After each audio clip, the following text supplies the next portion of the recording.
All right, let's talk Dallas Cowboys. I'm Nick, and this is our daily Cowboy show. Back in my regular digs, and even though it was the Cowboys bye week, we still have a lot of interesting news to get to. But first, as always, let's get things started with a little stat of the day, a little palate cleanser, if you will. And I posted this on this Cowboys channel, my Cowboys channel X account, and I thought it's very interesting to bring up because a lot of people have been pining for the days of Dan Quinn as the Dallas Cowboys defensive coordinator, and maybe alluding to the fact maybe Quinn should have been promoted to be the head coach back in the day. So I posted, there's some Cowboys fans that have been saying that they should have never let Dan Quinn go.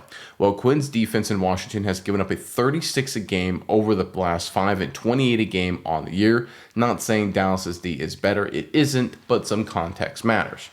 And I think this is a key point, right? It's the whole grass is always greener. You always sort of have rose-colored glasses when you look towards the past, the nostalgia aspect. And you can sit there and say, man, boy, weren't some of those defenses fun? And I think people look at Washington now and they're like, you talk to Commanders fans now, they're like, oh boy, our defense isn't very fun. And it's the same problems that Quinn was having in Dallas by the end of his tenure, certainly against good teams. Can't stop the run, get schemed in situations where they just look awful. Yards after catch, corners in tough situations, pass rush. If they don't get home, the defense looks bad. I mean, we saw the Cowboys light up this Washington defense just a few weeks ago, right? And it obviously hasn't just been Dallas. Seattle did it. Detroit did it, right? The Chicago Bears scored 25 on them, including a game-winning score late. You know, you look across the better part of the last 5 games, this has been a terrible Washington Commanders defense. And look, as a team, they're one of the worst in football. Now, Dallas is obviously really bad, so you can make an argument that, well, it would be better with Quinn in charge of the defense in Dallas this year as opposed to Eberflus. But you could also look at least at this point in the season, the Commanders have had more talent. They went out and got, for example, veteran quarterback Marcus Lattimore, right? They've got a lot of veteran guys, Bobby Wagner on the defensive line. They've got a great linebacking core. They invested a lot in Wagner, Frankie Louvu, right? A lot of investment in the defensive line over the years. They've kept a lot of their guys. They poured a lot of money into the defensive front. The Dallas Cowboys, of course, traded away Micah Parsons. The linebacking core has been a work in progress as they've slowly trying to figure that out with the addition of Wilson and Overshown returning from injury.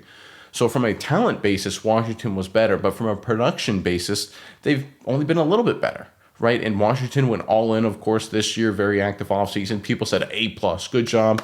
Commanders recognizing their title window is now, and now they sit at 3-7 with a really bad defense. Obviously, injuries to the quarterback play a huge role, of course. But the reality is, guys, I'm not, bashing Dan Quinn here. He's a phenomenal turnaround artist. He's one of the best turnaround artists in modern NFL history. But you can see the teams that he was on and what happens to them over time. He leaves the Atlanta Falcons, and guys, the Falcons, the way he left that team, they haven't had a winning season since their Super Bowl run, the 28-3 debacle, right? I mean, it's just been 7-8 years of losing season after losing season after losing season. This year looks no different, despite having talent. We know what that Dallas D has looked like since he left, and now Washington seems to be trending in a very similar direction. And I'm not bashing on Quinn. He's really good at turning defenses around in the short term. Undeniably so. His record speaks for itself. But let's not get grass is always greener. And I think there's fewer and fewer people right now that are saying, oh, Quinn was a good DC, because they see what's happening in the nation's capital. They're seeing what happened when he left Atlanta, and they see what happened to this Dallas defense. They're like, okay, he was very good at one thing, but building a complete defensive unit, he had some issues. He took maybe a few shortcuts. The Cowboys front office, when he was in Dallas, kind of went with him on a lot of these strategies, and it wasn't a good one. So again, a lot of people hate Matt Eberflus, and maybe he's not the answer long term. But a Dan Quinn type, he probably wouldn't be either, as evidenced by their performance so far this season. All right, let's get into the news. So this was a report from Brandon Laurie, and he was kind of compiling a bunch of different reports from insiders. And he posted the 3 teams that were in on trading for Quinnen Williams were the Dallas Cowboys, obviously, the Jacksonville Jaguars, and the Buffalo Bills. Dallas outbid them by having the extra capital from the Micah Parsons deal. When was the last time we saw Dallas outbid a team for someone?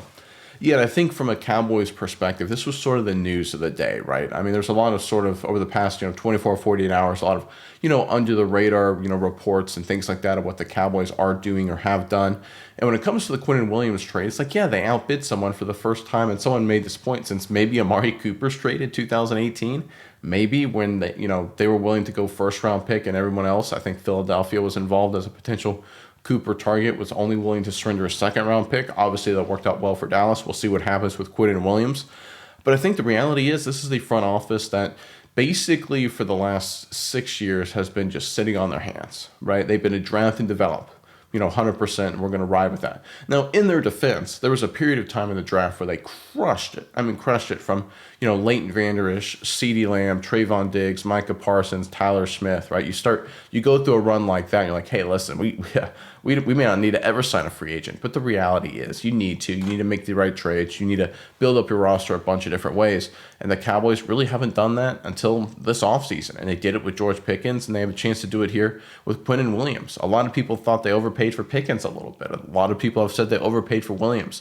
And I've been very consistent on this channel, and a lot of you guys agree with this. When you have a chance to get good players, especially in the middle part of their careers, the prime of their careers, we're talking about guys in their mid-20s here, go ahead and get them. They're under contract for multiple seasons in Quinnen Williams' case. Get them into the team. It's an area of need, obviously, defensively, and the fact that they're willing to outbid, I think it's a great sign, right? Now, obviously, I'm not saying it's a great sign for this season or for what's going to happen over the course of the next 4 months or so. But I'm just saying in terms of organizational direction, this is a front office that's willing to make the big moves necessary. And listen, there are times you're going to have to outbid. You're going to have to overpay a little bit to get good players. That's okay. Right, the Detroit Lions, a lot of people said they gave up way too much in terms of draft capital when they selected Jahmyr Gibbs. They said, why are you doing picking a running back like that? What do you think? What are you doing trading to get him and all this capital? Well, Gibbs has been outstanding for the Lions, for example, right? And there's a lot of instances like that where people are like, you overpaid a little bit. Well, listen, if it's a good player, it's a good player. And the Dallas Cowboys are willing to overpay, if you will. I don't think they actually did, but if you want to say they overpaid slightly and outbid some people, that's not a bad thing, because getting a good player, especially if it's an area of need, side of the ball need, is a really good move always, right? The great investor Warren Buffett, right, and he famously said this numerous times, where he was like, listen, I'd rather buy a great business, invest in a great business at a reasonable price than buy a bad business at a great price. There's a lot of people out there in the media that want teams and think it's a good idea for teams to buy players, invest in players that are, average to below average at steal prices, where reality, winning is about finding good players, great players at fair prices. And that's what the Cowboys, I believe, got with Quinnen Williams, and they're willing to outbid a few guys to get there, which I think is a good sign. All right, this is sort of a follow-up of a story that we talked about over the past couple days. This is courtesy of the DLLS Cowboys X account. Cowboys offensive line coach Connor Riley says there is competition at the right tackle spot, confirming what had been alluded to potentially coming out of the Arizona Cardinals game, with Nate Thomas potentially being the starter going forward, having a chance to earn more starting reps. Terrence Steele's time in Dallas seems to be coming to an end when you consider the fact that Dallas Cowboys could free up, about $15-16 million in cap space if they make him a post-June 1st release in the offseason, which by all accounts they probably will. Steele, a good run blocker, physical force, a mediocre pass protector, and of course, when you look at the cap situation, it just makes sense. The Cowboys right now understand that, say, listen, if we can find a guy that could be, in the ballpark of Terrence Steele's performance and Nathan Thomas, and knowing that, we're going to have a tackle of the future, let's do it now. Let's not wait till the offseason. And this is just really good decision-making in terms of long-term planning. One of the mistakes teams get to, and I get really frustrated by this, not just with Dallas, but across the National Football League, is they've got a veteran guy like Steele who has some flaws, and they're going to cut him in the offseason. Everyone understands that. And they don't take the regular season or any sort of serious time to figure out, okay, do we have a guy on the roster that's ready now that could potentially replace him? Instead, they play that veteran, and then they cut him, and then they next man up, or they draft a guy and they say, okay, we'll solve that position, right? I always say that's a recipe for disaster, because you never know, right? You want to make sure, you want to have some clarity in terms of, okay, do we have people that can play that position? And right now the Dallas Cowboys, to their credit, are trying to evaluate that position to get that clarity. And I think that's the right move to make by Connor Riley, Clayton Adams, and Shoddy as an offensive staff. So that's smart decision making there for sure. But I think it speaks to a larger part of how the Cowboys are using 2025. If you look at all of their roster moves, literally every single one of them, none of them is predicated on, okay, what gives us the best chance to win this exact second? Every single move Mike McCarthy made had that mindset. Okay, what gives us the best chance to win today? I don't think the Cowboys have made a single move in terms of personnel, in terms of decision-making, where it's like, okay, this is what gives us the best chance to win this Sunday.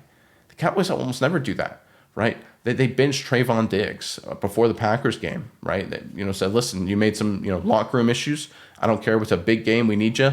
You're benched, right? Does that sound something you would do if you're trying to win every Sunday? No, that's a long-term culture thing, right? They benched essentially Sanborn and put Shamar James, a 5th-round rookie, in there, right? It's not, you play a 5th-round rookie, an undersized guy who was inactive the first few games of the season. Does that give you a best chance to win that exact second? Probably not, right? You look across the board here. You look at the competition at tackle, right? You look at the fact that they're, willing to make decisions in terms of their defensive line, right? They put Jay Toya, 7th-round rookie, in some games, right? Listen, Mozzie Smith has had his issues, not with the New York Jets, of course, but the reality is that Mozzie Smith was better than Jay Toya, I would say, at least in terms of stability and veteran experience. But they decided, listen, we're going to have a lot of games, and this is before he was on the trade block, of where we're going to have Mozzie Smith be a healthy scratch. Right, and this is what the Cowboys have done all season long in terms of making personnel decisions. Right, they said they had a game where they said, well, let's start Triqueze Bridges at corner. Right, let's see how he does on the outside. A rookie 7th-rounder didn't do so hot. Right, well, okay, let's shift to this different defensive structure. Right, they've done a lot of things. My point, over the course of the season, virtually everything they've done, where it's all predicated on trying to find the right combination of players as they look towards the future. And I think, and of course, even the Quinnen Williams, Logan Wilson trades are future-facing trades. Both of those players are under contract through 2027. So if this was a team that was trying to win right now, they would not have all these competitions for roster spots, going into their 10th game of the season, coming out of the bye, right? Just wouldn't happen. You look at every single team that's in the playoff hunt or on the verge of it or trying to get in the playoff hunt, even losing teams, they don't have quarterback position competitions. I can't think of another team in football that has had as many as Dallas has had so far this season. But it's clear the Cowboys are trying to figure out their personnel and their plan for the future. Now, what you'll get, of course, is some volatility and some inconsistency, which, of course, we've seen obviously, this is not a good football team. The record shows it and the performance on the field shows it. But I do think the orientation in terms of trying to figure out what you have is not a bad approach. I think so many teams are so hyper-focused on how could we win this exact Sunday. They limp to 7-10 or 8-9 unless they're a championship team, and then they go into the offseason, and then they have to scramble to figure out some positions, and then they repeat the process the following year, and you get the Falcons with 7 or 8 losing seasons in a row, for example, right? And there's a lot of teams like that. The Cowboys are doing things a little different. Whether it's going to work out well in the long term or not, time will tell, but I do appreciate the fact they're at least thinking differently. All right, this next report, I apologize if I'm pretty congested, still getting over a bug here. But anyway, this speaking of a bug, this next report is from Adam Schefter. He talks about a poison pill that blocked the Packers from trading Micah Parsons in the NFC East division after the Eagles tried to trade for him last summer before being rebuffed. This was the news that broke on Sunday. There's a lot to unpack here, but the initial reporting was basically that the Cowboys and their Micah Parsons trade included a provision that said, listen, Green Bay, you cannot trade Micah Parsons to the Philadelphia Eagles. If you do, we get your 2028 first-round pick on top of everything else. And that was the way it was initially reported and held that way for hours. But more details came out, as they obviously do. And basically, it was any NFC East team, Micah Parsons, if he was traded from Green Bay. The Packers, meanwhile, also included a poison pill position in their side of the proposal, saying if you trade Kenny Clark to any NFC North team, the Green Bay Packers would get the Cowboys' 2028 first-round pick. So both teams included a poison pill. This wasn't something that was directly targeted toward the Philadelphia Eagles.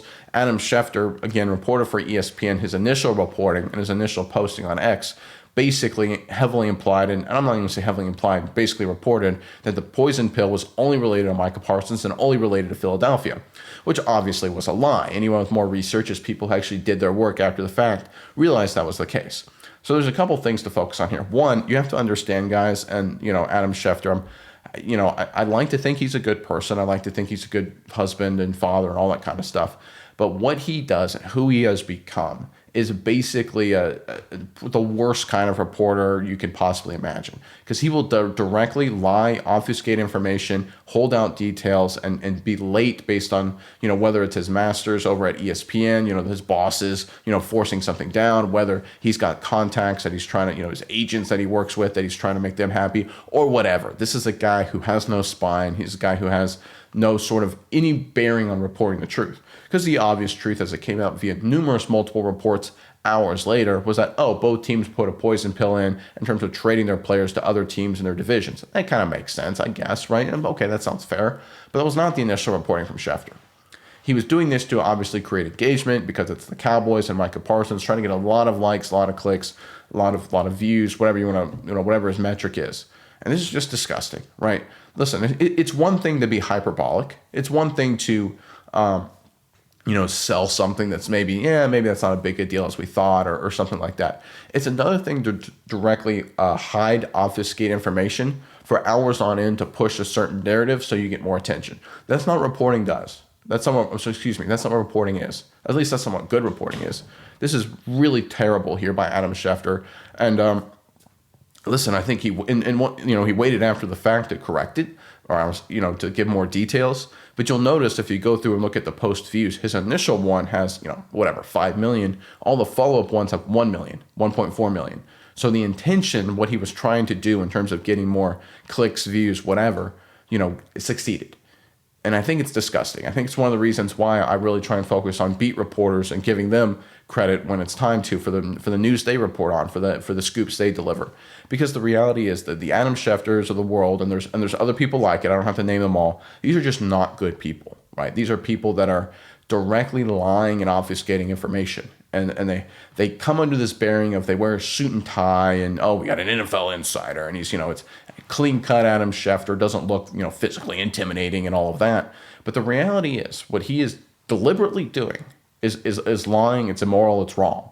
And I'm going to call him out on it, because I think this report was probably the most deliberate attempt I've ever seen a supposed unbiased insider do to create false narratives, to directly lie and hide information for more views. Again, it's one thing if it's some random anonymous guy on X. Okay, that's fine. It's one thing if it's a YouTuber or something like that. But if you want to be Adam Schefter on ESPN, one of the most well-known reporters, maybe the most well-known in all of sports, certainly all of the NFL, and you do this, that's pretty disgusting. That's leveraging your position that you were provided, that people trusted you with, for your own narratives, for your own financial benefit. That's pretty disgusting in my book.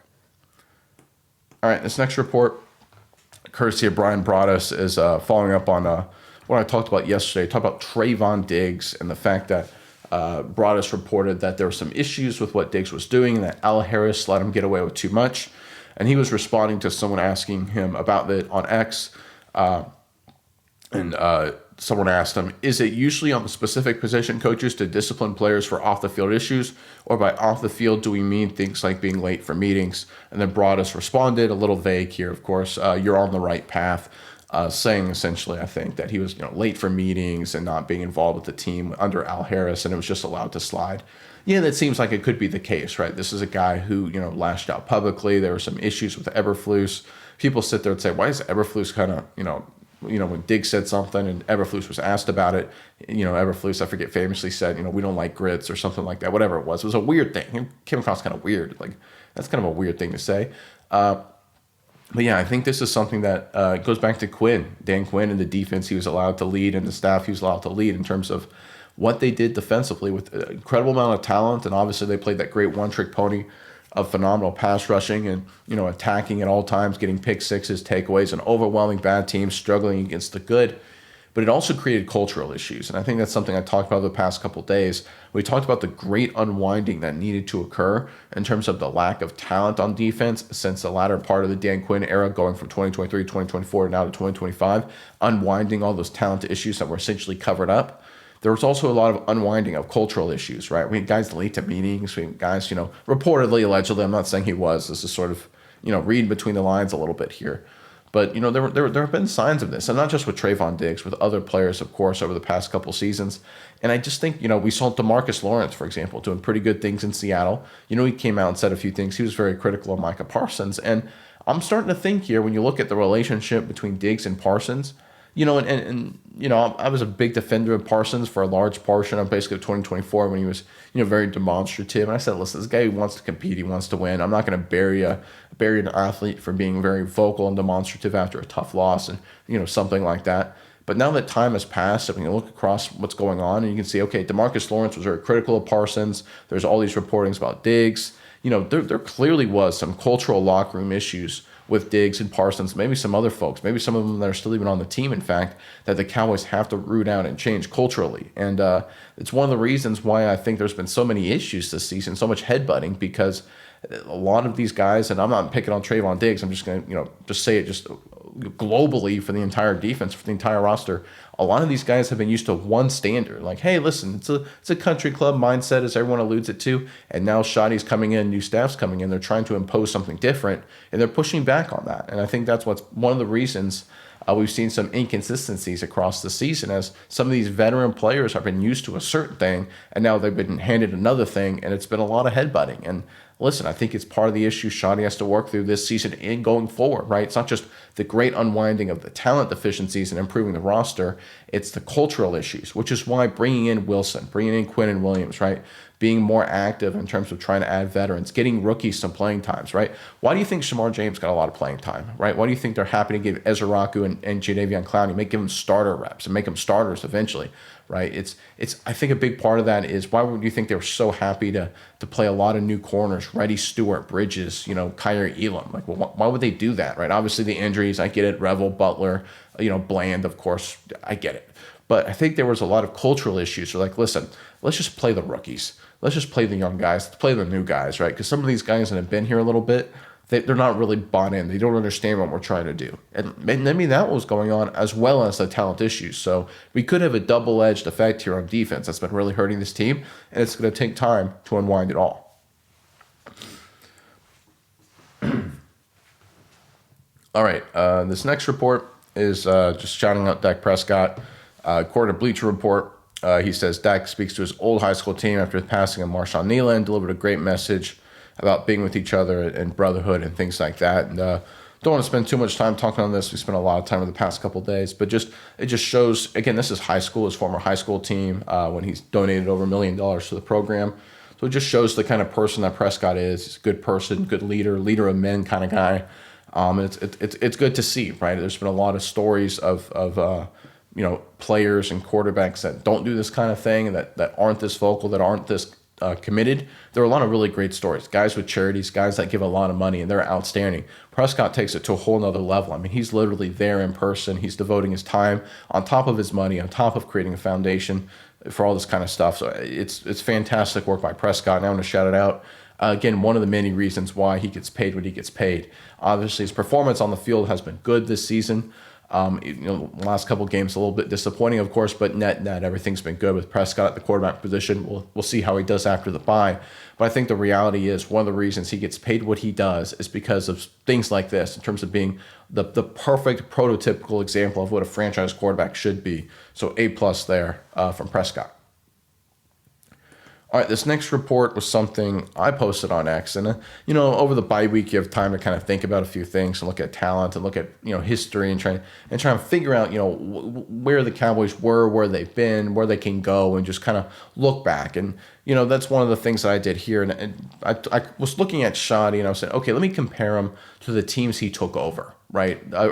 Teams that had a new coach take over, right? Obviously, Garrett, Phillips, and then Mike McCarthy before Shoddy were the previous three. Wade Phillips was handed a great deal in terms of the talent on that roster and the quality of team. So he got, basically a clearly a playoff winning roster, a Super Bowl caliber roster.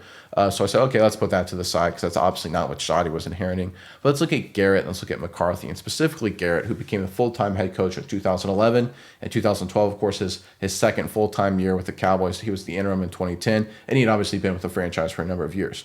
So I highlighted this. I said the 2011-2012 Cowboys had 3 first-ballot Hall of Famers, Jason Witten, DeMarcus Ware, and Tyron Smith, the franchise quarterback in his prime in Romo, and Pro Bowl stars like Miles Austin, Dez Bryant, Sean Lee, DeMarco Murray, Jay Ratliff, Anthony Spencer, all ages and experience. And that's not discounting. There were some veterans still on a few of those teams. There was, Brady James. There was a Terrence Newman at the end of their careers, right? There were some veteran guys that, maybe were not stars or maybe never quite became stars, but were still guys that I would consider good players, key players on that team. They had talent. They had a lot of guys, obviously in 2019 that had been really good, right? They had an upcoming team, and they went 16-16 in those 2 years, 8-8 both of those seasons, and missed the playoffs both seasons, obviously.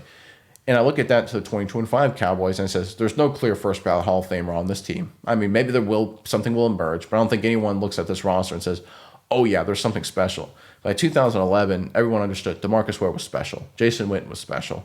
And I mean, Tyron Smith, it was early in his career, but obviously he would go on to do something incredible. He'd have a Hall of Fame career. He's a franchise quarterback in his prime. Okay, that's very similar. Pro Bowl stars. You have Lamb, Ferguson, Smith, and Bland. And again, Ferguson and Bland, you can they're Pro Bowl stars, but kind of like Anthony Spitzer, Jay Ratliff, right? They're sort of they're stars, but they're not like super duper stars. Obviously, CeeDee Lamb and Tyler Smith are. I think Quinnen Williams, Overshown, and maybe Pickens are Pro Bowl stars, but not yet, right? We'll have to see what they come into. I think Quinnen Williams for sure. Overshown, there's a question mark about his health. I think he certainly could be. And Pickens has been playing like that, but for him, it's going to be consistency. But regardless, if you even throw those three guys in the Pro Bowl stars mix, there's nowhere close to the level of talent on the 25 Cowboys as there was in 2011, 2012. And I just bring this up because I look back at those teams. I'm just like, man, how did that happen? How did the Cowboys, especially, as that wore on, as they added more guys, as they added Zach Martin and Frederick, and they got just better and better. And obviously they had a really good run there, starting in 2014 all the way through 2018, if you want to pick on just those 5 years. 3 division titles, right? Number 1 seed in 2016, 2 playoff wins. So they obviously had a lot of talent, and they ended up winning a lot of games.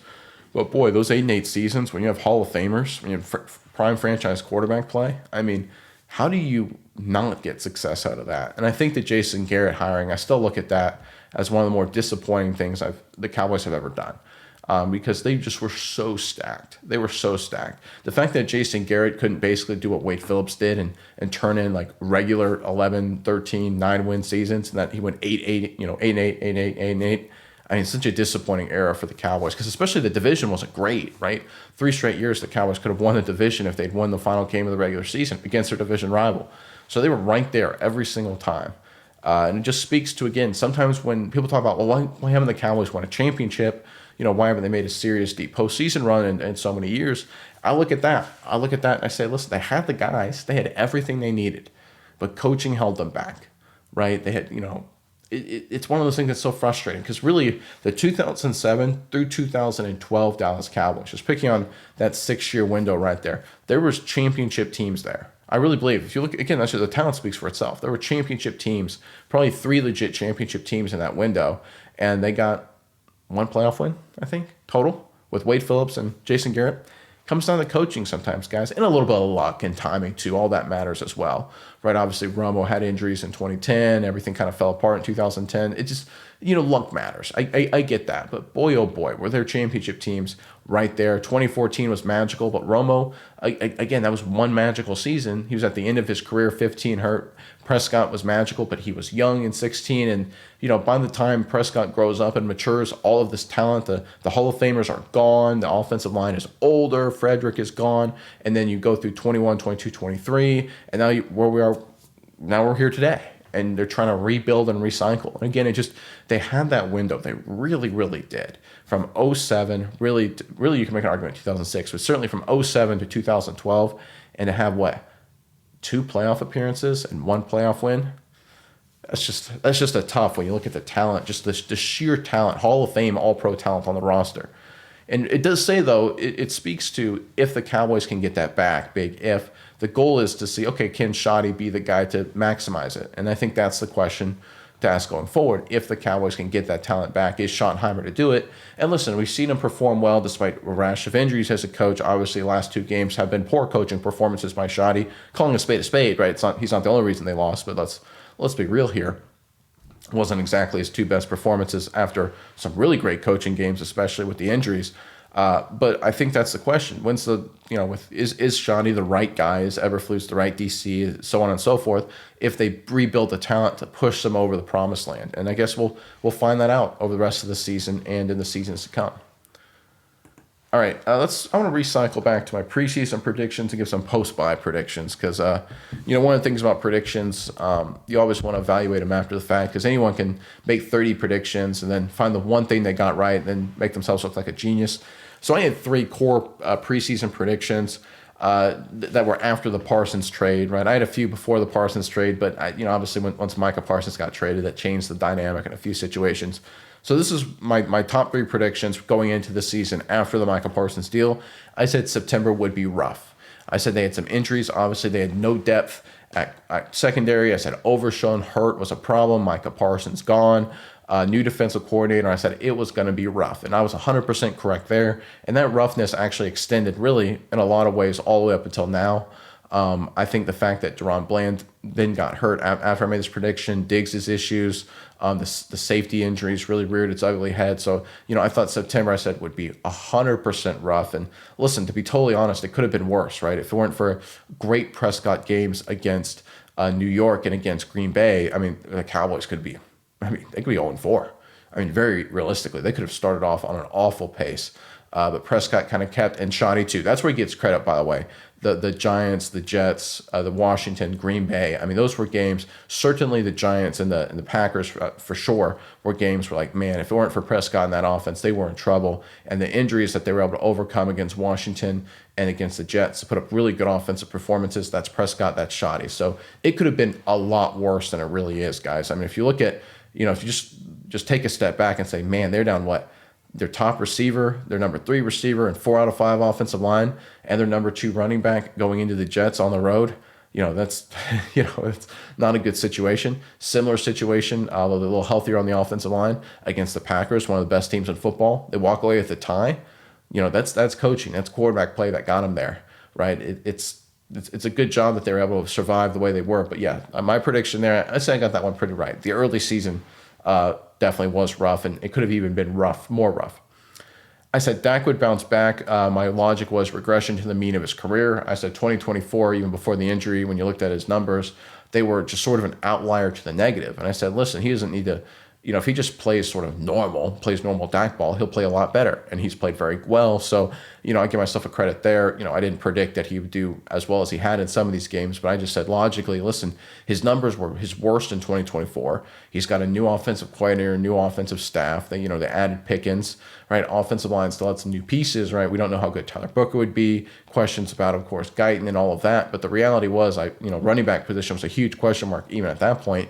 I said, okay, but even with all that considering, I think, they had issues in 2024, and he had one of his worst years of his career statistically before the injury. I think he regresses towards the mean a little bit, and he'll improve and bounce back. And that has proven to be true, although he's played better than I predicted when you look at the net of the first 9 games of the season.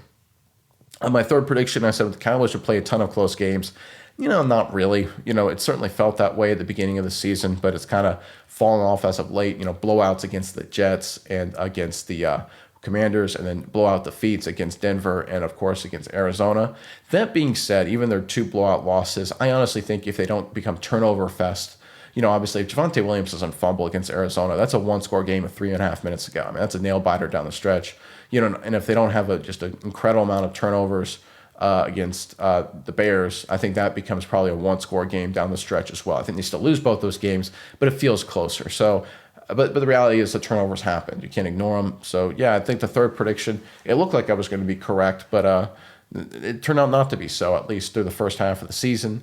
But that also is credit to the Cowboys coaching staff on the offensive side for turning games like the Jets and the Commanders into blowouts. I said, boy, those teams probably going to be close games, and the Cowboys actually won the big. So it goes both ways. So that prediction, I was not 100% correct there. My post-buy predictions, there's going to be a ton of volatility and inconsistency, right? There's just too much change, right? We talked about it a second ago on this channel, on this episode, the right tackle position battle. I mean, that's a key position, obviously. A lot of volatility. We talked about yesterday running back. What's going to happen there with Blue, with Malik Davis, Phil Maffa, right? There's a lot of volatility there, right? There's going to be some big changes. And of course, there's always going to be injuries and issues there and things like that. So expect a lot of volatility. And defensively, it's to the extreme. I mean, we have no idea what this defensive line is going to look like. We have no idea what this linebacking core is going to look like. We have no idea what the secondary is going to look like with Malik Hooker, Wilson back healthy, Revel healthy, right? Diggs coming back maybe at some point, right? There's a lot of volatility, a lot of question marks, and a lot of it is good because the Cowboys got some new players, they got some talent, and they're getting healthier, which is good stuff, right? That's all positive, but it does introduce volatility. It introduces some inconsistencies, and I think that's what we're going to see the rest of the season. For example, I wouldn't be surprised down the stretch run when we get at the very end of the year if Dallas beats Philly and then loses to the Giants in New York, right? I'm not saying that will happen either way. I'm just saying, I would not be surprised just because there's so much change, there's so much volatility that you're going to get some wild back and forth performances, right? That's just my feel. I said a surprising personnel change will occur. I'm not counting the potentially Nathan Thomas becoming the starting right tackle as surprising. I think there's a good chance that you'll see maybe Diggs moving to safety.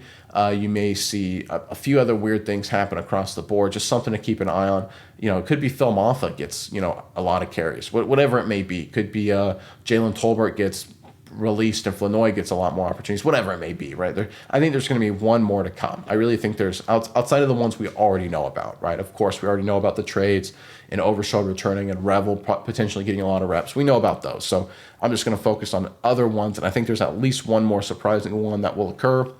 And I said Cooper Beebe will emerge as a star. Listen, I think prior to the injury against the Giants week 2, he was playing good football. I thought he played, generally speaking, pretty well in his first game against Arizona. I think second-year man as a center. He's that interior offensive line with Beebe, Smith, and Booker very quickly becoming a really good interior group, and I think he is sort of the guy that can do so many things on this offensive line. He's an athletic dude.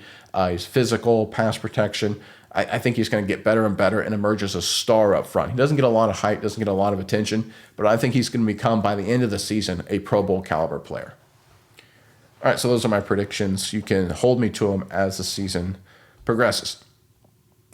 All right, let's get into the comments here. Let's get started with member comments, as I always do. And love my members, guys. I appreciate all the commenters, but members, you guys go first. That is always my promise. It's Juma3231 writes, I disagree about having 2 power backs. I think if you get punched in the stomach and then kicked in the leg right after, you'll be struggling to stand up. I remember growing up watching the Giants run all over us with Brandon Jacobs and Ahmad Bradshaw. I genuinely think if you have 2 power backs, the other defense will get tired fast and be forced to stack the box, leading to the pass game opening up. Yeah, that's fair. I mean, I guess that's just sort of my thought process. I've always liked, the lightning and thunder concept, but having 2 power backs to, both of them just consistently battering ram the defense, that's a fair strategy as well. So I get where you're coming from there, and I don't disagree with it. I'm not, hard and fast and in love with, the thunder and lightning approach. It's just kind of how I've always thought of it. But yeah, having 2 power backs, I get your point. That makes sense. David Dobbins, 5887. But what about ice cream attacks? Alluding to my 2 stat of the days from yesterday, and the comments of those were very, very interesting. There's some of you guys that obviously understood what I was getting at and explaining, and some people that did not. So I figured that would draw some interesting eyebrow raising and some confusion and some people wondering what the heck I was talking about. But that was sort of the point, right? It was to like get you guys to think, because it got me thinking when I saw those 2 graphics. I'm like, okay. It's outside of football. I didn't want it to be football related, because then you just have like we all do. I certainly do this. Do this all the time. When I see a football graphic, does it confirm or not confirm my biases and my belief set? So I wanted to take it away from football and show you a different graphic to for the stat of the day to explain a few things. So I knew that probably confused a lot of people. There were some comments. There were some funny comments like, "What the heck is this?" Anyway, thank you for the comment, Dave. Appreciate it.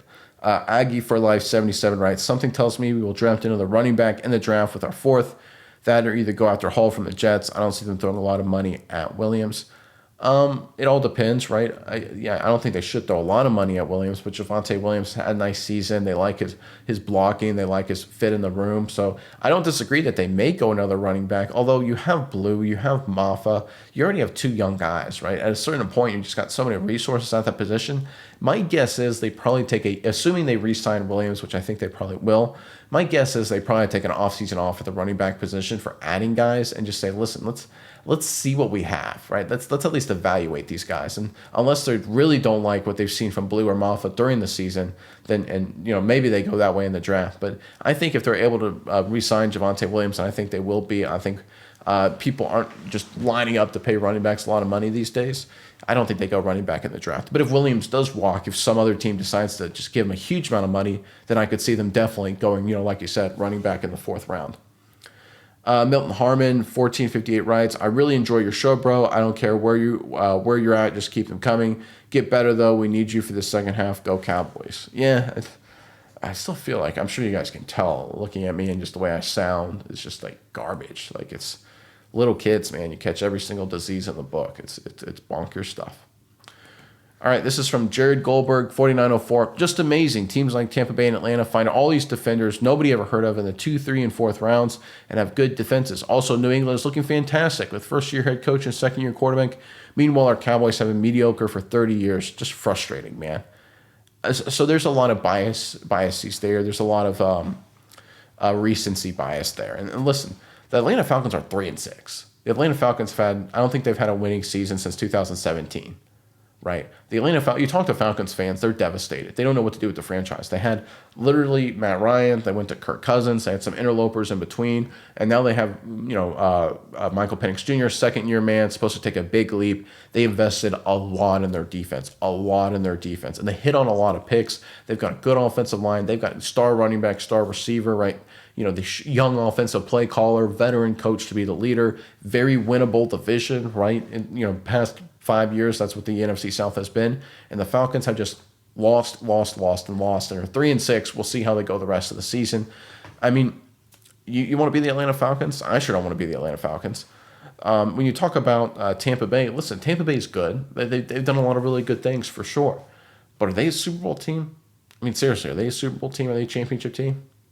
They got a good roster. They've got good players, good quarterback play, good coach. But there's nothing about the Buccaneers that's great. Right. And listen, they've like I said, they've done a lot of really good things. I like the Buccaneers.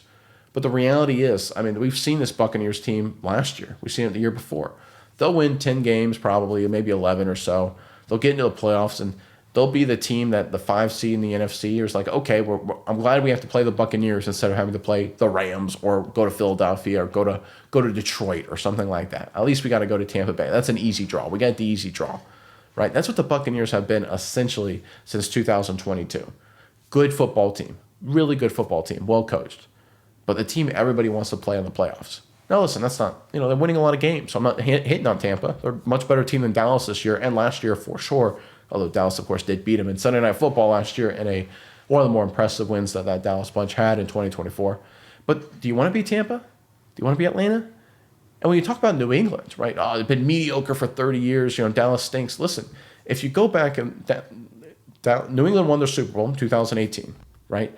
They didn't win a playoff game in 19. They made the playoffs. Were embarrassed at home. 20 losing season. 2021 made the playoffs as a wild card. Got embarrassed they lost 47-17 in the postseason. 22 they were terrible. 23 they were terrible. They were 24 they were terrible, right? So this is a team no playoff wins at all from 19 through 2024, right? We're talking 6 years where there was basically no good football, right?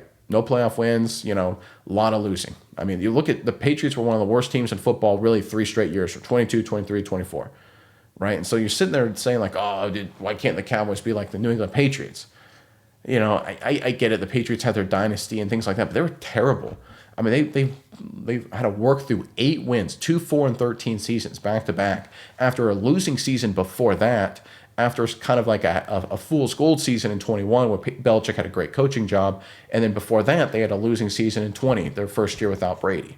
So again, listen, I understand you see the recency bias. You see how teams look on Sundays and things like that. Like, why can't the Cowboys be that? And like, folks, the Cowboys were that in 23. They were that in 22. It wasn't that long ago. Right. But they, just like I mentioned with the Buccaneers, they were a good team, but they clearly weren't a championship team. I think in 22 they had a chance to be a championship team, but they didn't turn out to be one. Certainly not in 23. So the reality is, I get it. You're like, look at the Cowboys, like, they don't look very good this year at all, and I don't think they're very good. I think they're getting better, but I think they got a long way to go. And you see these other good teams, and why can't we be like that, guys? The Cowboys had 3 straight 12-win seasons, right? They retired Tom Brady in 22. Right, I can understand there's frustrations how the season ended, but the Cowboys were the team for 3 straight years that all of the other fan bases said, why can't we be like Dallas? But the reality is, do you want to be that? Or do you want to try and build something that can set up, a better culture, a better structure to maybe make a serious run? And I'd rather be the second option. We've seen Dallas be mediocre and with the Garrett years, right, where you have 1 or 2 magical years and a lot of underperformance. We've seen Dallas, maximize for short term, to the extreme with Mike McCarthy, Dan Quinn. And we saw how that story ends. It's time for something different, which means you got to reset, you got to rebuild, you got to restructure.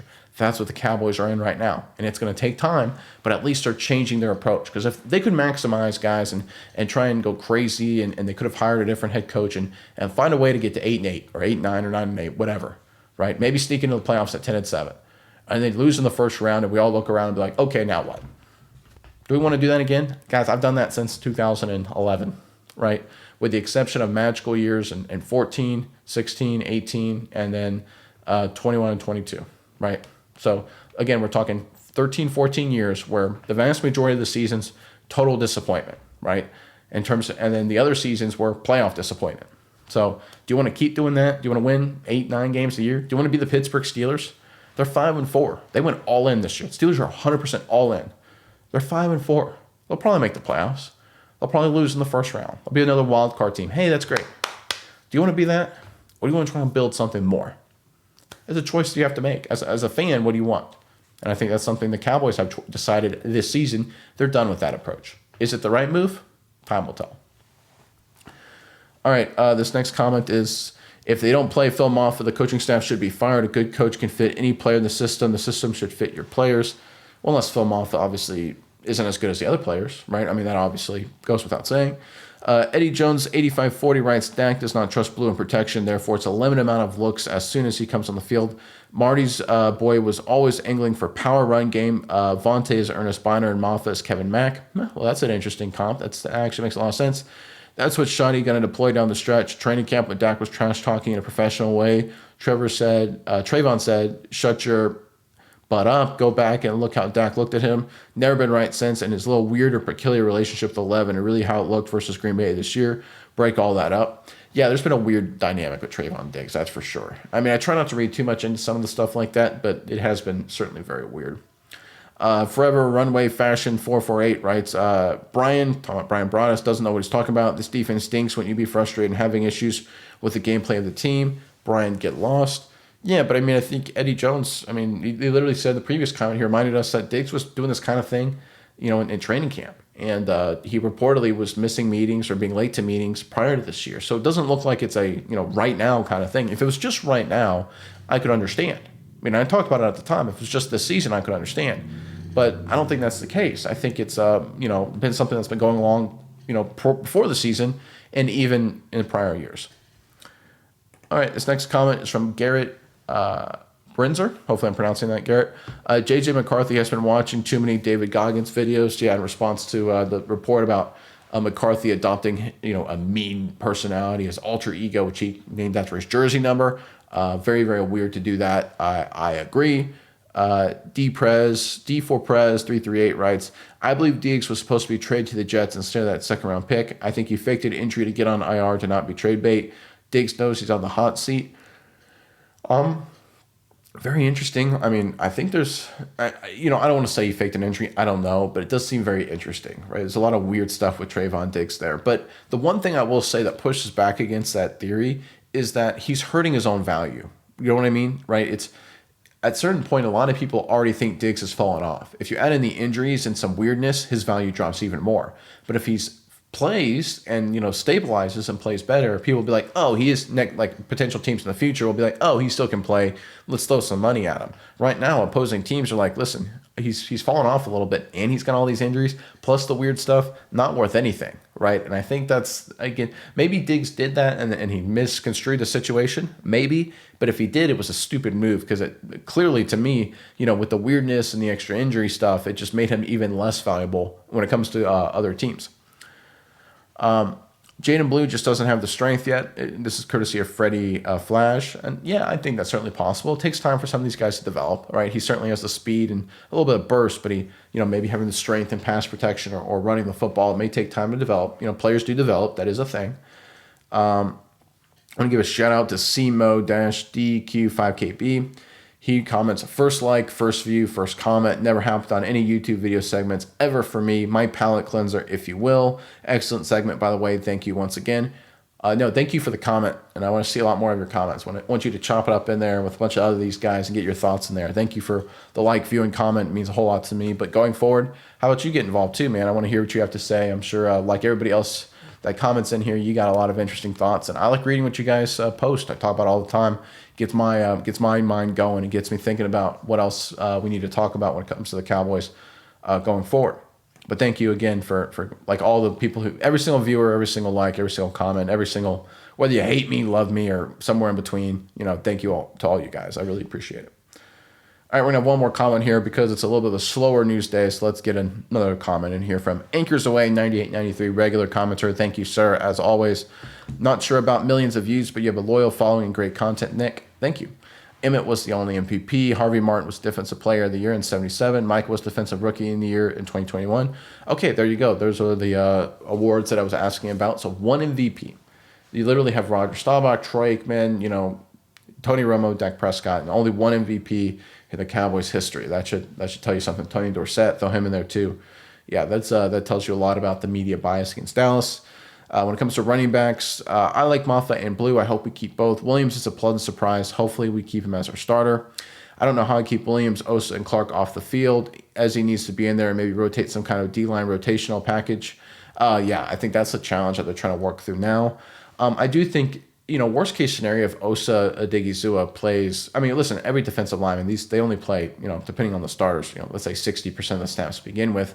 So maybe now you can play with it a little bit so that way they only play in situations where they're really good, right? You have maybe Osa, who's more of a pass rusher, in terms of his trade. Maybe he gets now a lot more exclusive pass rush situations instead of having to play every single, all the first downs in his normal rotation, all the second downs, all the short yardage goal line. Maybe he's able to play a little bit more pass rush. Plus the idea of maybe, 5 down fronts where you have all 3 defensive tackles on the field. There's some ways they can use this rotation for sure. And I'm excited to see what they do here. It'll be interesting to watch. When it comes to linebackers, help is coming. Looking for much improved playing here. I will utilize Bell as some kind of hybrid coverage linebacker versus standalone DB.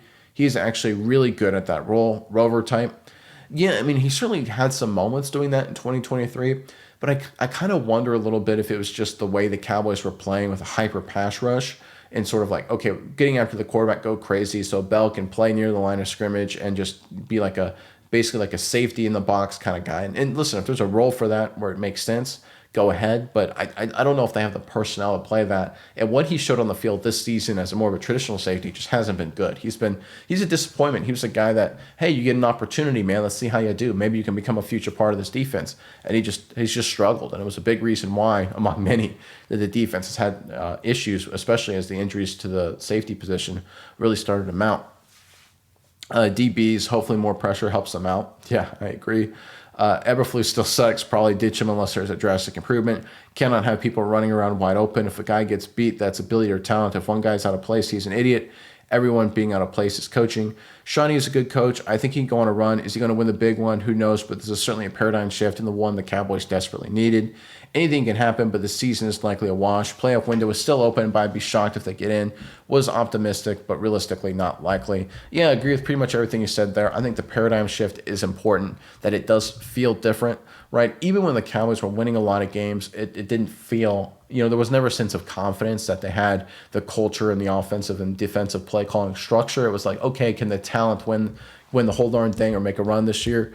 Shawnee, I think, has done a good job trying to unwind a lot of things, and I think overall it's been good work from Shawnee. Not great work, but good work. He certainly is better than Jason Garrett. Not a high bar. Certainly better, in my opinion, than Wade Phillips. And we'll see how it comes when it comes to Mike McCarthy. But it does speak to how wins and losses sometimes can give you a false impression of quality of coach. Because obviously Wade Phillips has a phenomenal record as a head coach with Dallas, but he basically inherited a good, solid culture, a stacked team. And while they won a lot of games, by the time he was done, that culture was degraded, even though they still had an incredible amount of talent, as I mentioned earlier, as they went into the 2011 season. All right, that's enough stuff for today, guys. Obviously, Cowboys preparing for their next matchup. We're going into now another game week. Bye week is over. Cowboys will returning into the fold starting this week, and we'll see how they prepare. Listen, this is coming out of the bye. It's going to be a new defense. Hopefully it's positive. I'm expecting some more plays. It's great to see Overshown again. Revel getting some playing time. What can Logan Wilson do? Quinnen Williams can do. So there's reason for excitement about this defense. Hey, maybe it'll be better. Offense, want to see it return to more consistency, but like I mentioned before, one of my predictions will be inconsistencies just because of all the change across both sides of the football. But we'll see what happens, and I will be here tomorrow as I am every morning to talk to the news with you. But until then, I am Nick, and this is Saturday Morning Inspection.